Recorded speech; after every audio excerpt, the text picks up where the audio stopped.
Hello, dear students. Welcome to Class 3 Term 2. This term, we have a lot of new things to learn. I hope you're ready and excited. So let's begin. Take a look around. I'm sure you're in a room, but you may not be able to see too many green things.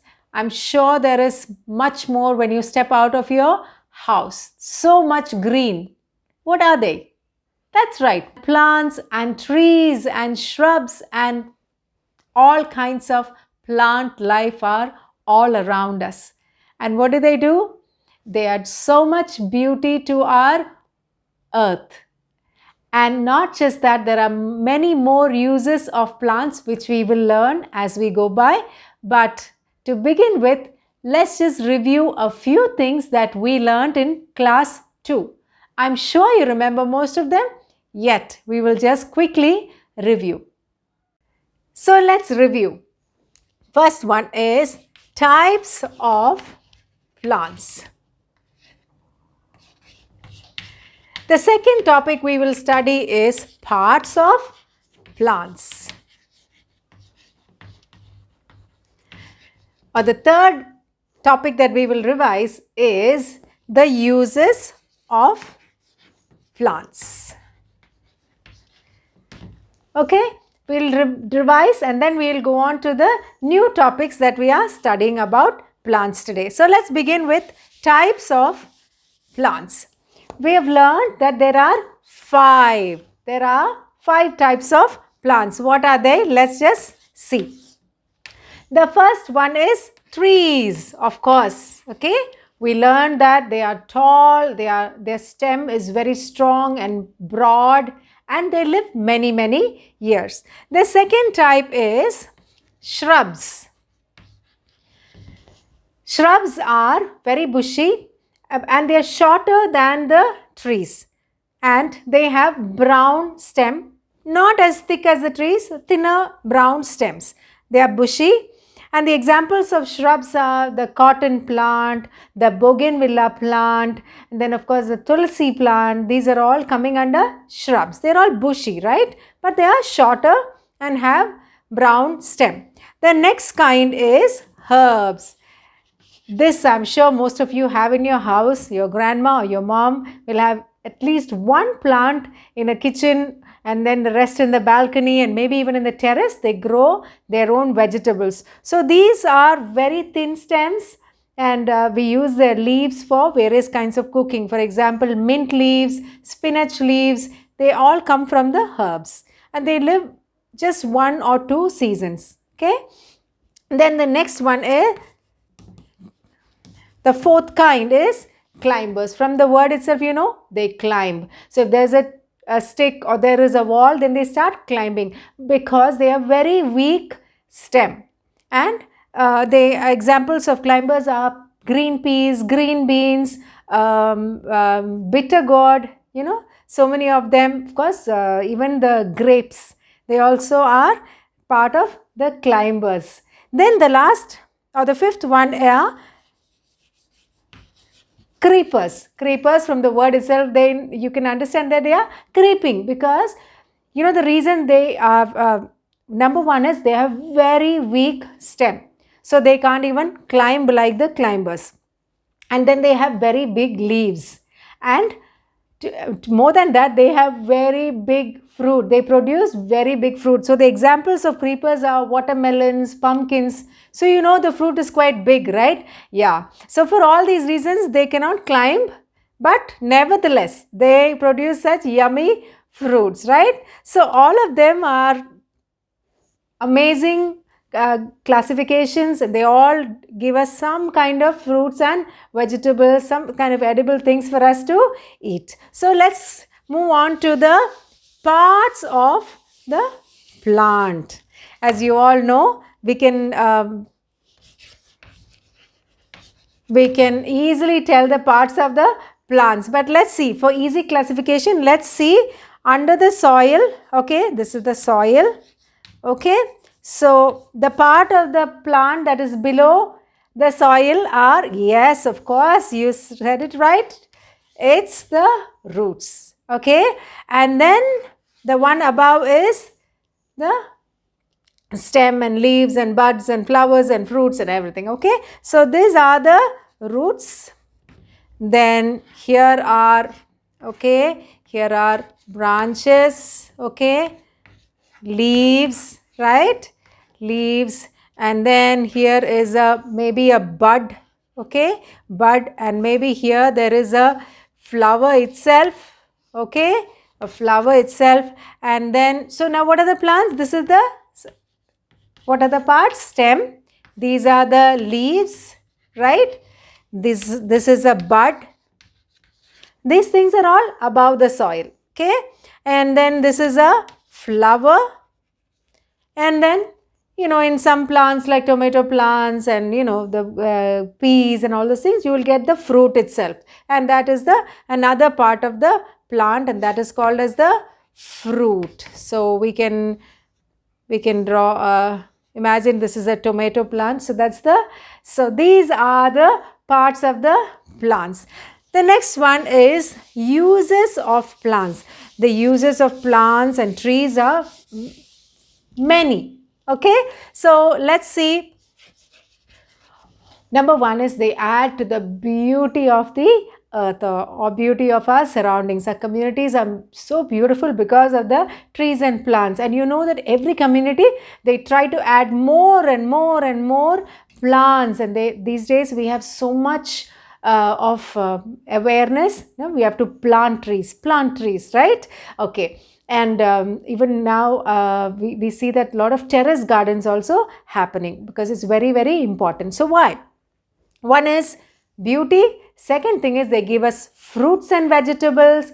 They give us various kinds of oils, spices, and then they, even the tea and the coffee that we have in the mornings that our parents have or grandparents have, it comes from the very plants. Yes, so tea, coffee, then sugar comes from the sugar cane. In class 2, we learned what are the different parts of the plants, and we learned that the leaves are spinach, mint leaves, coriander leaves, and celery leaves, parsley leaves. These are all the various leaves that we eat, or we use it in our cooking. Then the stem, we found that sugar cane is one of the most common stems, and they give us yummy sugar. And the other stems are plants called asparagus, then celery. We use the stem also for cooking. And then of course the seeds. Seeds give us oil. Yeah, seeds give us groundnut oil, sunflower oil, sesame oil, mustard oil, olive oil. So these are the different kinds of seeds. Then we learned spices. Spices also come from the plant, like cinnamon, which comes from the tree bark. Yeah, then clove, cardamom, all these things come from the spices. Then we get rubber from the trees. Some of the trees have that white liquid which they process and they make it into tires, erasers, the bathroom slippers, things that we wear. That's right. Then we have threads, cotton, jute, all these things are from the plants. For this we make our clothes. Then of course you all know wood we use to make house and various furniture in the house. That is also from the plants. Okay, so then we learned for leaves, trees. Yeah, so all these things. And one of the most important things, these are all things that we learned in class 2 and we are just revising. Okay, then of course one of the most important things is medicine. Plants have so much medicinal value. Plants and trees have so much medicinal value. That's why the Ayurveda uses a lot of plants and trees. Okay, so then what are the other uses? Let's come to one of the most important is the plants absorb carbon dioxide, that is the bad air in the atmosphere. They use that, which we will learn a little bit in deep, okay, about, they use that in food production. Okay, We learn what that is. They learn, they use that in food production, and they let out oxygen.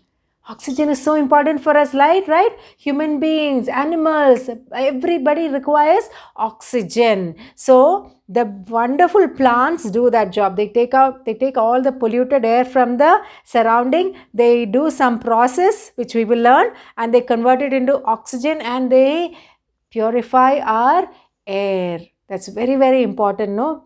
Yeah.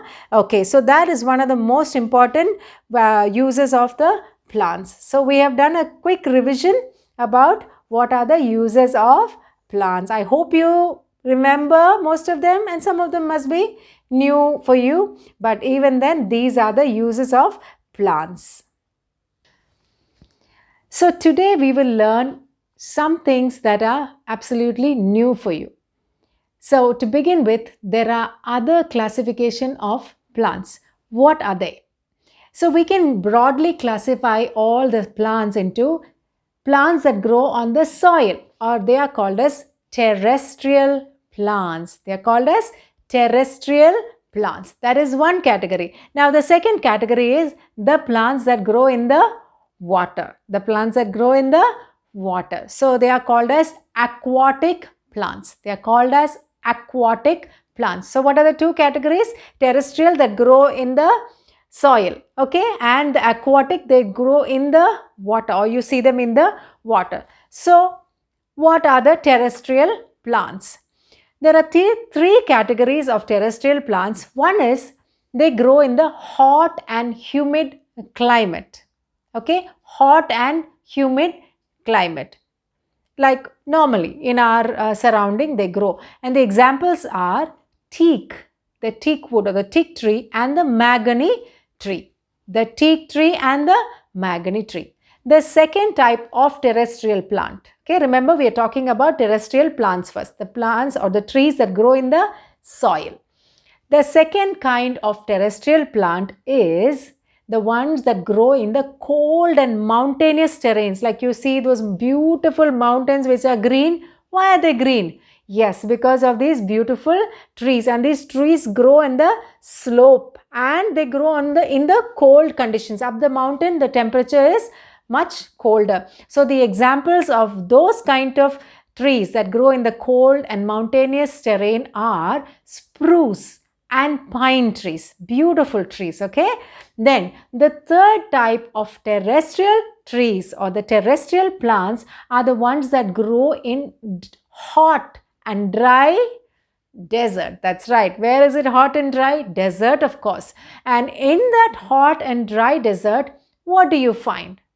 Very few cactuses and a lot of date palms, right? You get your dates from the date palm trees. So those are the examples of the hot and dry climate terrestrial plants. Okay, they don't need much water. That is why we are particularly talking about it. Okay, so that is the category of terrestrial plants. Now we are going to look at the plants that grow in the water.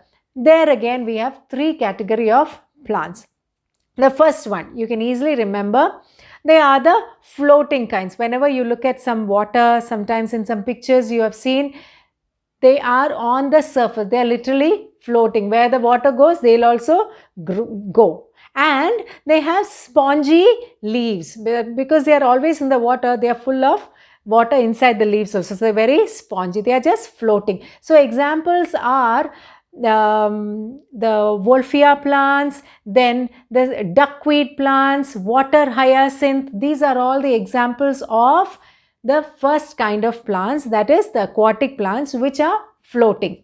The second kind of aquatic plants are the plants that are seen up on the water surface, but their roots are down to the bottom of the pond or the lake. So what are they? They are the most beautiful flowers. Yes, very famous lotus and water lily. So what is it? The second category, the first category is totally floating.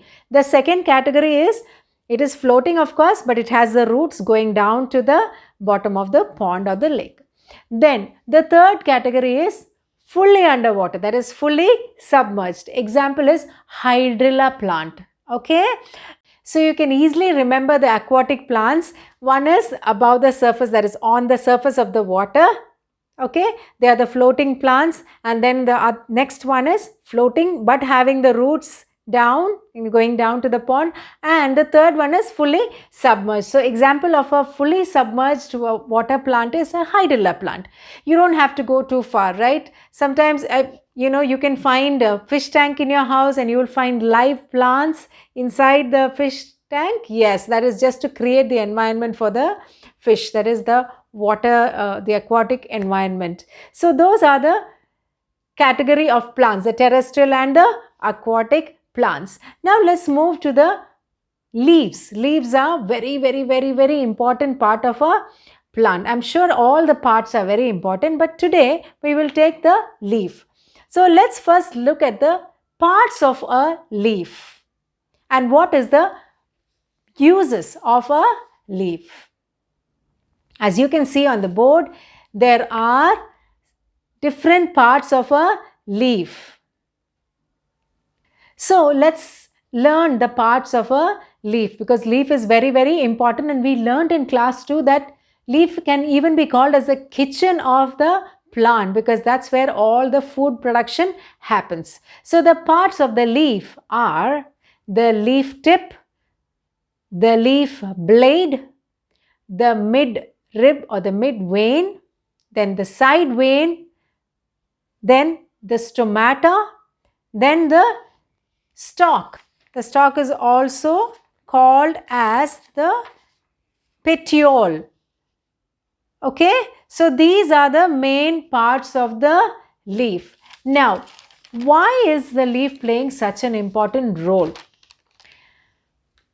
We know that the leaves are, most of the leaves are green in color, and that green is so very important because they help in the food production, and that is called as the very famous term photosynthesis. So what happens in photosynthesis? So the leaf takes the help of the sun, okay, takes the help of the energy and light from the sun, and takes the water and the nutrients from the root. How does it take? Through the stem. Okay, so it takes that and then takes the carbon dioxide from the atmosphere. Remember, we learned in the beginning that it purifies our atmospheric air. So this is how it does. Okay, so imagine this is the leaf and it takes the light and the energy of the sun, and it takes the water and the nutrients from the roots through the stem, and it takes the carbon dioxide, then it processes it and lets out the wonderful oxygen that we all need to breathe. And this whole process is called as photosynthesis. Okay, some places they even say that leaf is the stomach of the plant. That means that's where the digestion and food production and all happens. So different ways they call it, just to say how important a leaf is to the plant. Now, we discussed that the leaf is green in color, but there are also plants which have leaves that are other colors. For example, amaranthus, that is red in color. Then the maple leaves turn orange just before they fall. Remember, there is a time when the leaves fall. So the maple leaves turn orange before they fall in the autumn time. And then all of us have crotons in our house, and the crotons are the ones that have so many variety of colors, the yellow, the pink, the red. Okay, so it adds a lot of vibrant colors to our garden. So that is the crotons. So these are the other colors of the leaves as well, not just green, but these also. Okay, now that is the color.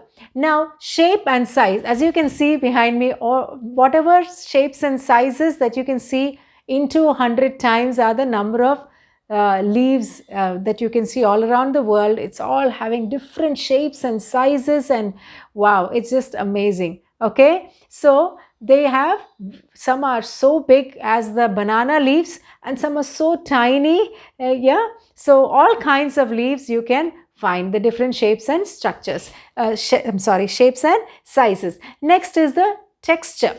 Some are very rough leaves, as you can see on the screen.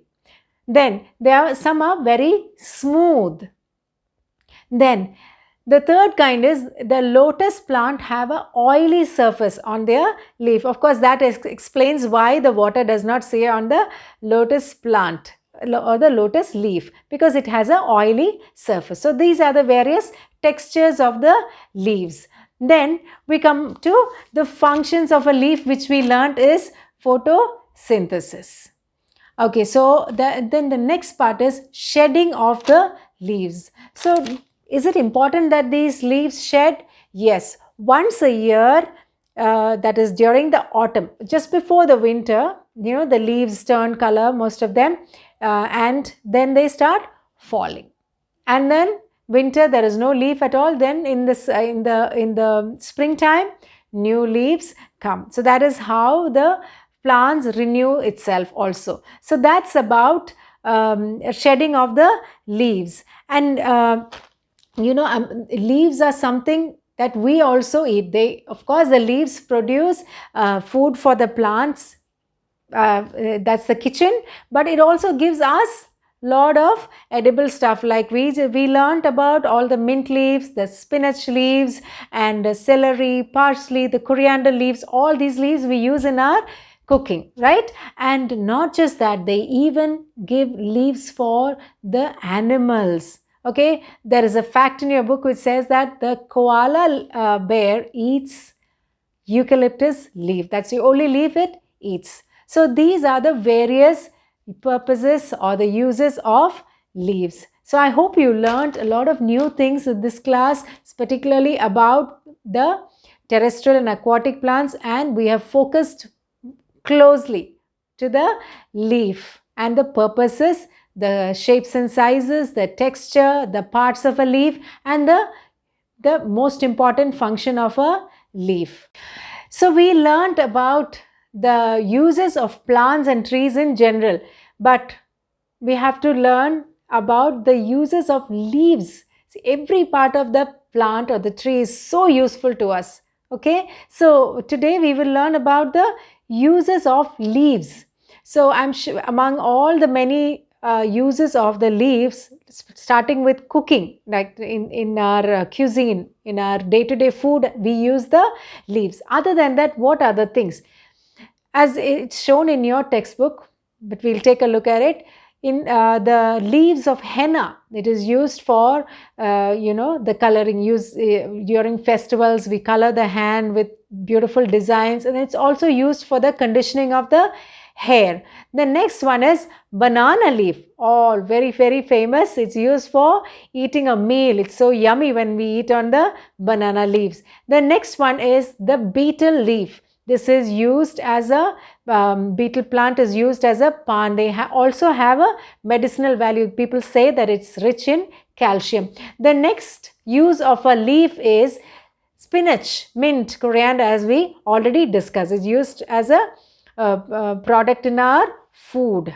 Then the next one is tulsi and neem, and even there is other few plants whose leaves are very, very valuable in medicine. It's used in common cold and cough and all. At home we can use those as home remedies, the tulsi, the neem, okay, all these things. The next kind of plant is the tea leaves. Like we discussed earlier, the tea and the coffee and all those things come from the plants. So the tea in particular comes from the leaves of the tea shrub. Okay, for coffee it is the seed. So since we are discussing about the tea, about the leaves, let's talk about the tea plant. Tea plant, you get the tea from the leaves. The leaves are plucked and dried and processed and sent to us in the tea bags, and we enjoy the yummy tea. Then the next use of a leaf is bay leaf. Bay leaf is so rich in so many nutrients, and it's so good to make our food very aromatic. So we add that in fried rice and biryani and all the yummy food. We add this for aroma and taste also. The next one is mango leaves. Mango leaves are used in every festival. They say it's auspicious, so they put it on the door frame, and of course the leaves are having a very strong odor also, very nice. The next one is the palm or the coconut palm branches. The coconut branches are very useful because they help very strong, and they help us make thatched roof. So these are the uses of leaves of a plant in particular. So that brings us to the end of this unit 6.